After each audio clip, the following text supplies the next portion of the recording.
1 বছর বাদে আবার টেস্ট হবে, সমস্ত কিছু হয়ে যদি ডাক্তার দেখে সব ঠিক আছে, তখন উনি পরবর্তী সিদ্ধান্ত নেবেন, যদি ঠিক থাকে, কিন্তু সেই সম্ভাবনা অনেক কম। গুড মর্নিং বন্ধুরা, কেমন আছো?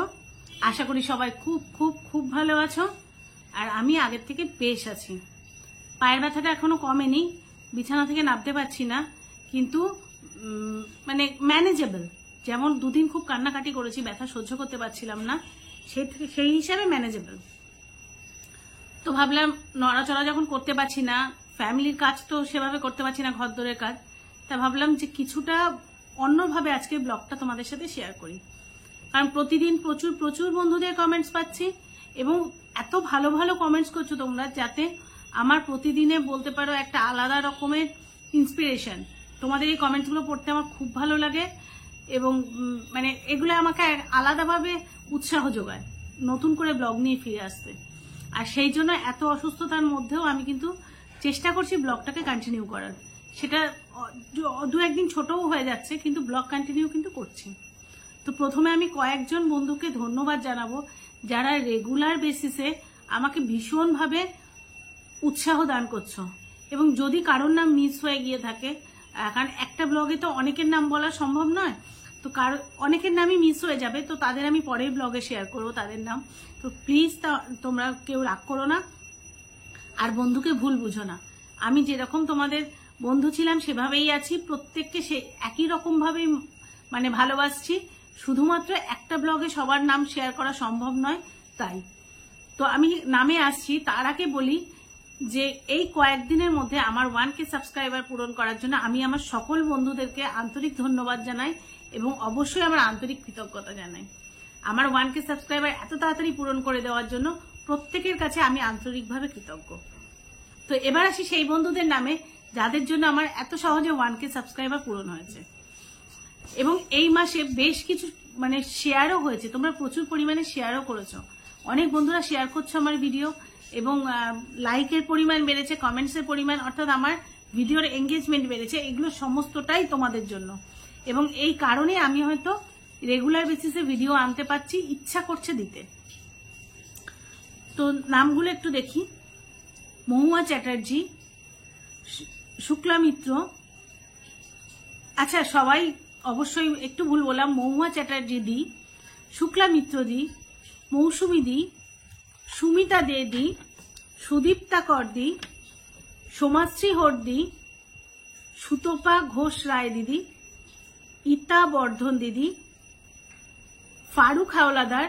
এই দাদা সম্ভবত বাংলাদেশ থেকে কমেন্টস করেন, এবং ইনি আমার প্রতিটা ব্লগেই কমেন্টস করেন, এবং বাংলাদেশ থেকে প্রতিটা মুহূর্তে আমার এই ব্লগ দেখার জন্য অজস্র ধন্যবাদ দাদা।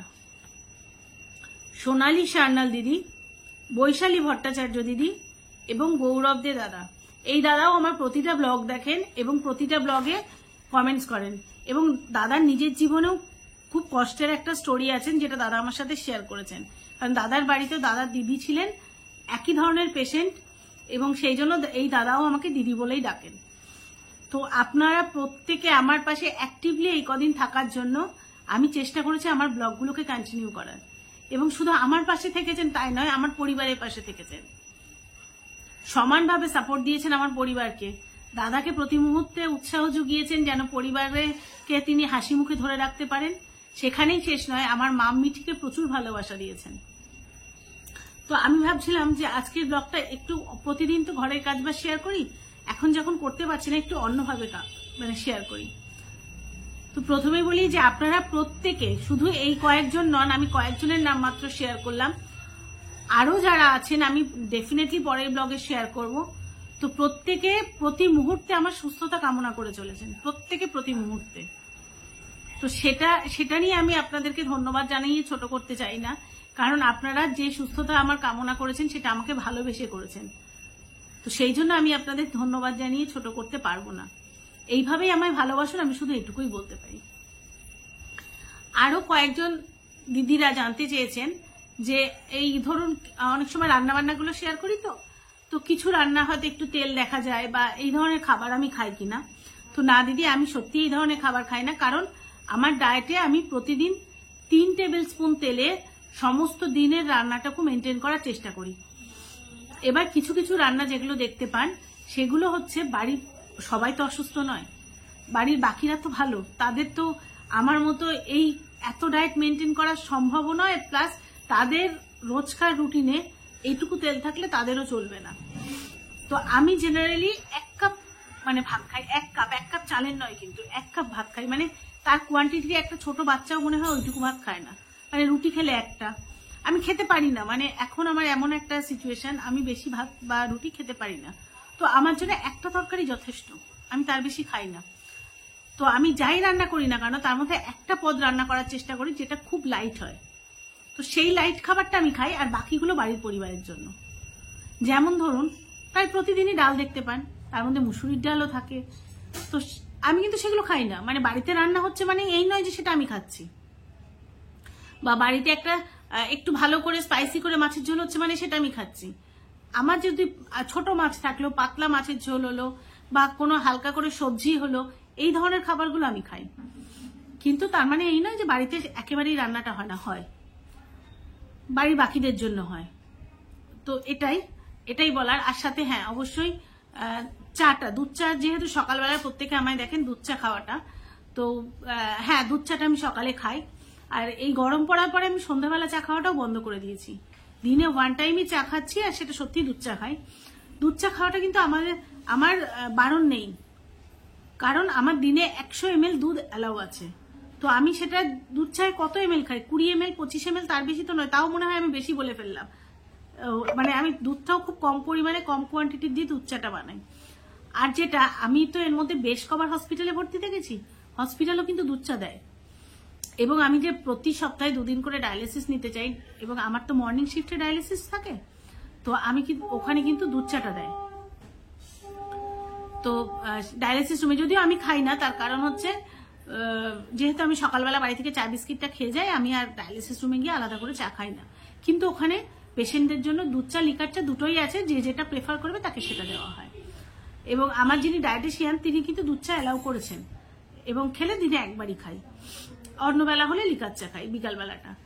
তবে জেনারেলি এই গরম পড়ার পর থেকে আমি বিকালে চাটাকেই অ্যাভয়েড করছি, মানে বিকালে কোনো চাই খাই না।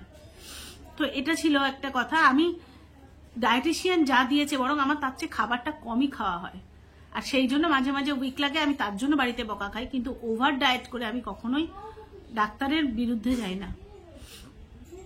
তো এটাই বলার ছিল। আরো কয়েকজন জিজ্ঞাসা করেছেন যে ডায়ালিসিসটা আমি প্রাইভেটে নিই, আসলে কি এটা তো খুব খরচ সাপেক্ষ, সেটা কিভাবে চলাটাও তো সত্যি খুব কষ্টের। তো আজকে মেইন আমার এটাই বলার যে সত্যি এত খরচ সাপেক্ষ হওয়া সত্ত্বেও আমি ডায়ালিসিসটা কেন প্রাইভেটে নিচ্ছি, কারণ গভর্নমেন্ট হসপিটালে আমি জানি না পুরোপুরি ফ্রি বা একটা মিনিমাম চার্জেবল আমার ঠিক জানা নেই, বাট তবুও সেটা হলেও তো খুব মিনিমাম চার্জেস, তো আমি সেখানে না গিয়ে কেন প্রাইভেটে নিচ্ছি, কারণ এটা সত্যি খুবই কস্টলি। প্রাইভেটে আমাদের মতো পেশেন্টের রেগুলার বেসিসে আর কি চিকিৎসা চালিয়ে যাওয়াটা সত্যি খুব কস্টলি।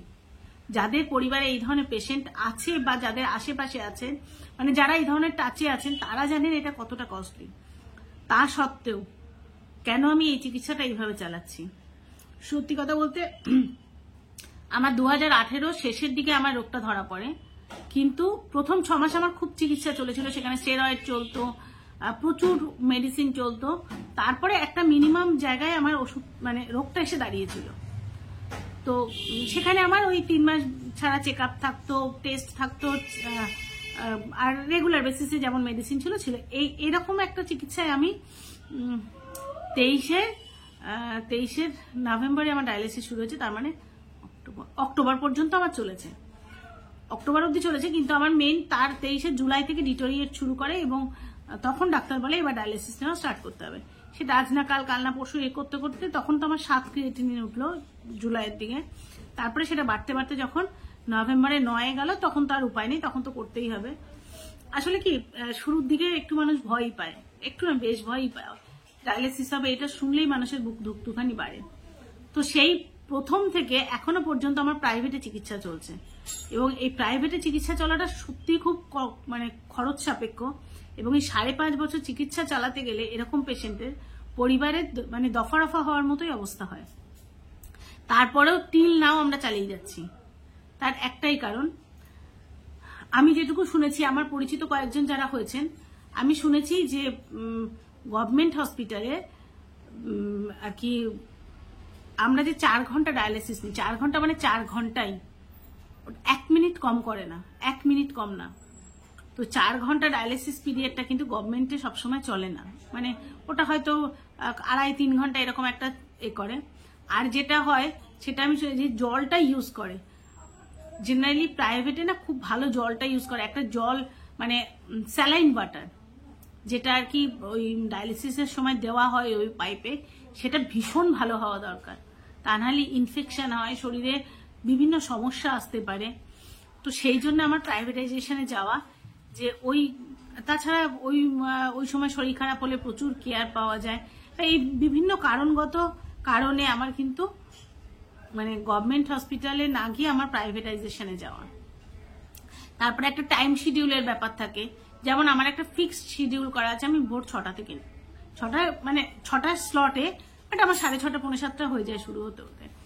6টা স্লটে নেওয়ার একটাই কারণ, মাম স্কুলে চলে যায় 11টায়, মিঠি যায় ভোরবেলায়, ওর বাবা যদি অফিসে যায়, সেক্ষেত্রে মিঠি যখন 12টা 10-15 বাড়ি ঢুকবে, তখন কাউকে না কাউকে থাকতে হয়। তো আমি যদি মর্নিং শিফটে নিই, মিঠি স্কুল থেকে বাড়ি ঢোকার আগে আমি বাড়ি ঢুকে যাব। তো এই এতগুলো কারণ মিলিয়ে আমার কিন্তু প্রাইভেটে যাওয়া।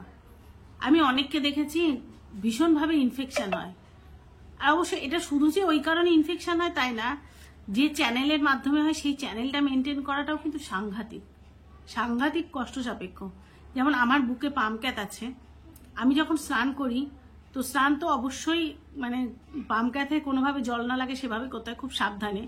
সব থেকে যন্ত্রণাদায়ক হচ্ছে শ্যাম্পু করা, কারণ আমরা জেনারেলি শ্যাম্পু করলে মাথা থেকে ভিজিয়ে করি, যেটা আমার পক্ষে সম্ভব নয়। আমার জন্য ছাদে একটা ইজি চেয়ার রাখা আছে, আমি সেই চেয়ারটাই এলিয়ে বসি, মাথাটাকে বের করে দিই, আর দাদা বা আমার মেয়ে ওই পাইপ দিয়ে আস্তে আস্তে করে জল দিয়ে আমার মাথাটাকে ধুয়ে দেয়, মানে যাতে মাথার জল গায়ে না পড়ে। তো এরকম অনেকগুলো পাশাপাশি কারণ থাকে নিজেকে মেনটেন করার। ডেফিনেটলি মানে food habit, channel maintain, properly মানে ডাক্তারের চেক আপে থাকা এবং ডাক্তারের সাজেশন অনুযায়ী চলা, টাইমলি মেডিসিন নেওয়া, এই অনেক কিছু মিলিয়ে তবে গিয়ে একটা পেশেন্ট কিছুদিন ভালো, বেশ কিছুদিন ভালো থাকতে পারেন। কিন্তু আমরা সবাই জানি, আমরা যারা এই পেশেন্ট আছে আমরা সবাই জানি এর এন্ড কোথায়। হয়তো কারোর 2 দিনে, তো কারোর 4 দিনে, ম্যাক্সিমাম টানলে 5 দিনে, মানে এটা আমি জাস্ট একটা সার্টেন টাইম হিসাবে বলছি। তো সেই 2 দিনের জায়গায় যাতে 4 দিন টানা যায়, তাই এই প্রপার সবকিছু মেনটেন করে চলা, এর বেশি আর কিছুই নয়। আর আমি আরেকটা ব্লগে আনবো আমার ট্রান্সপ্লান্টেশনটা কেন ক্যান্সেল হয়ে গেল। আমার ট্রান্সপ্লান্টেশনের জন্য কিন্তু সমস্ত প্রসেস ডান হয়ে গেছিল, মানে আমি তোমাদেরকে বলেছি যে আমার শুধু স্বাস্থ্য ভবনের পারমিশনটুকু বাকি ছিল, সমস্ত কিছু। মানে একটা ট্রান্সপ্লান্টেশন প্রসেস করতে গেলে যাদের বাড়িতে হয়েছে বা যাদের পরিচিত কেউ হয়েছে তারা জানে যে যতটা কিনা মেডিকেল ইস্যু থাকে তার থেকে অনেক বেশি লিগাল ইস্যু থাকে, এবং সেই লিগাল ইস্যু স্টেপগুলো পেরিয়ে যাওয়াটা অনেক বেশি ভাইটাল। মানে সেখানে পুলিশ ভেরিফিকেশন থেকে কোর্টের পারমিশন এভরিথিং লাগে, আর আমার এভরিথিং ডান হয়ে গেছিল,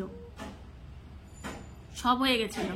লাস্ট মোমেন্টে গিয়ে ডাক্তার ওটাকে স্টপ করে দিল যে এখন সম্ভব নয়, সেক্ষেত্রে পেশেন্টের ক্ষতি হবে। একদম লাস্ট মোমেন্টে, এতদিন হয়তো আমার ট্রান্সপ্লান্টেশন হয়েও যেত। আর আমার যেহেতু আউটসাইড ডোনার ছিল, একটা আউটসাইড ডোনার আমি সোশ্যাল মিডিয়ায় বলতে চাই না, তো একটা আউটসাইড ডোনারের নিতে গেলে একটা পরিবারকে ঠিক কতটা স্ট্রাগলের মধ্যে যেতে হয় সেটা সেই পরিবারটাই জানে। একটা হিউজ টেস্ট, মানে পেশেন্ট আর যে কি ডোনার দুজনের হিউজ টেস্ট, সে টেস্টের কোনো শেষ নেই, সে যে কতদিন ধরে টেস্ট চলে সেটা তো একটা গেল, এবং সেটা প্রচন্ড খরচ সাপেক্ষ, প্রচন্ড। সমস্ত কিছু হয়ে গেছিল, মানে আমার HLA টেস্ট রিপোর্টে মানে আউট অফ 10 আমার 7 ম্যাচ করেছিল, 7 মানে 10টার মধ্যে 7টা ম্যাচ করেছিল, যেখানে 4টে ম্যাচ করলেই ট্রান্সপ্লান্টেশন সম্ভব। সেখানে মানে ভীষণ ভালো ম্যাচিংও ছিল,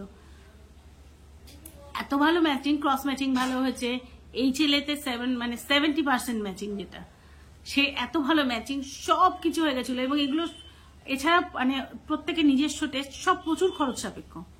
এছাড়া তো আরো কিছু আছে, সেগুলো তো বলা যায় না। তো সমস্ত কিছু মিলিয়ে সব এত খরচ করে এত দূর এগিয়ে একটা পরিবারকে পিছনে ফিরে আসা, সে যে কতটা কষ্টের সেটা শুধু সেই পরিবারটা জানে।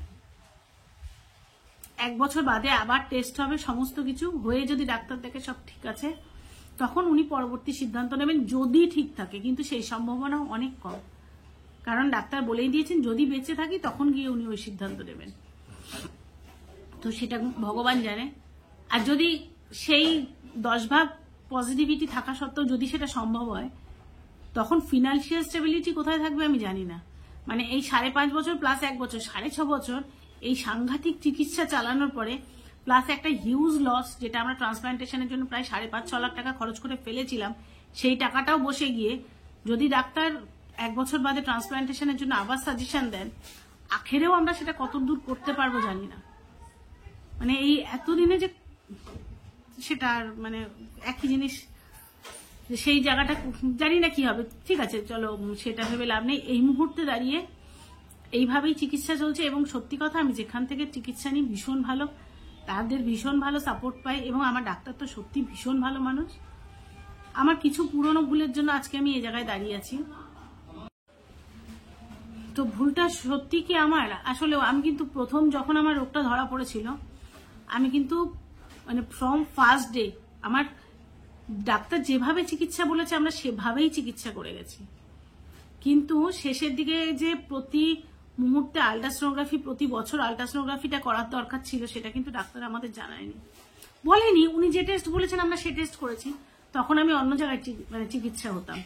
আমরা তো পরে ট্রান্সপ্লান্টেশনের জন্য এই হসপিটাল এই ডাক্তারের কাছে শিফট হলাম।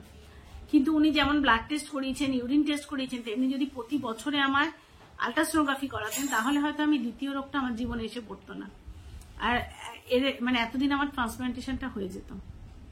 ঠিক আছে, শুধু শুধু সেটা কাউকে দোষ দিচ্ছি না, ব্যাপারটা হলো ওটা আমার কপালে ছিল, তাই জন্য হয়তো আজকে এই জায়গায় এসে দাঁড়িয়েছি। তো মানুষের আয়ুরেখা যতদিন থাকে তার বেশি তো কেউ বাঁচবে না, তো সেটা আর আমি কাউকে দোষ দিই না, ওটা আমার কপালের দোষ। তো সেটা বাদ দাও। তো আমি আশা করি কিছুটা প্রশ্নের উত্তর দিতে পেরেছি। আমার অনেক বন্ধুরা অনেক প্রশ্ন করেছেন, আমি আরো প্রশ্নের উত্তর নিয়ে আসবো, কিন্তু আজকে যদি আমি আর এর থেকে বেশি প্রশ্নের উত্তর আনতে যাই তাহলে ব্লগটা অনেক বড় হয়ে যাবে। তো সেই জন্য ভাবছি আজকের ব্লগটা এখানেই শেষ করি, পরে আমি আরো কিছু ইনফরমেশন নিয়ে আসবো যেগুলো আমার বন্ধুরা জানতে চেয়েছেন, এবং আমি যেটা দ্বিতীয় রোগ নিয়ে বলছিলাম সেটা দাদার সময় পেয়ে উঠছে না বলে বসা হচ্ছে না, তো খুব তাড়াতাড়ি সেই ব্লগটা নিয়েও আসছি। ততক্ষণের জন্য সব বন্ধুরা আমার পাশে এইভাবেই থেকো, এইভাবেই সাপোর্ট করে যাও। আর হ্যাঁ, যদি ব্লগটা ভালো লেগে থাকে প্লিজ লাইক কমেন্ট শেয়ার করো। আর যে বন্ধুরা আসছো আমার চ্যানেলে নতুন ভিজিট করছো, তারা প্লিজ আমার চ্যানেলটাকে সাবস্ক্রাইব করে পাশে থেকো, যাতে চ্যানেলটা আমি সত্যি দাঁড় করাতে পারি। এবং এই যে বলছিলাম না হিউজ চিকিৎসা খরচা, সেই জন্যই কিন্তু আমার এই চ্যানেলটাকে এগিয়ে নিয়ে যাওয়ার চেষ্টা। যদি আমি আমার ডায়ালিসিসের একটা ডায়ালিসিসও নিজে তুলতে পারি, আমার জন্য সেটাই সাকসেস হবে।